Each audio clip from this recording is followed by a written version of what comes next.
What I love about long-form journalism is getting to immerse deeply into a story and spend the time it takes to really understand and pull apart its many complex layers.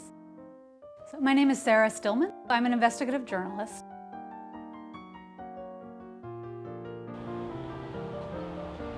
The stories I do are kind of deep dive stories that take quite a lot of time to try to connect individual, personal experiences, often traumatic ones, with deeper systemic injustices.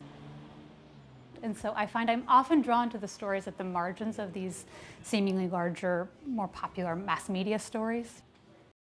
In a story called The Invisible Army, I wrote about this massive group of subcontractors that the U.S. military relied upon on U.S. bases in Iraq and Afghanistan to do much of the most difficult and dirtiest work of the wars. And these were people from India, Fiji, Nepal, and many of them were subject to really serious abuses, everything from human trafficking to indentured servitude to sexual assault.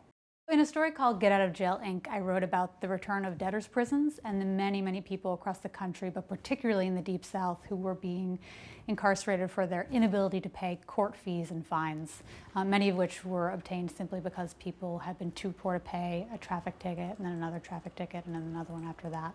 And the story also looked at the privatization of probation and some of the problems that occurred when we started outsourcing this fundamental social program.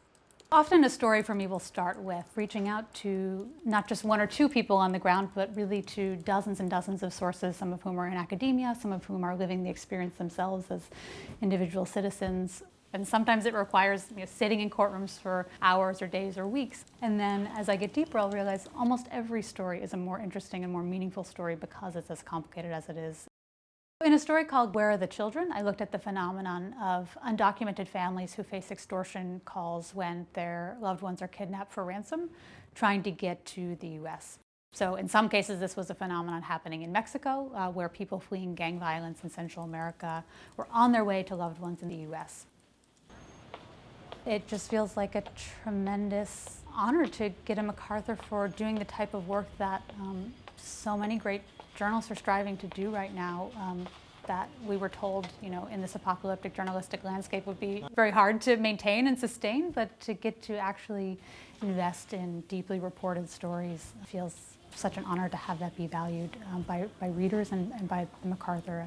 So it feels like such an amazing thing to have a net underneath me when I make that move to try to do more immersive, more ambitious, and more creative, and more deeply seeing work.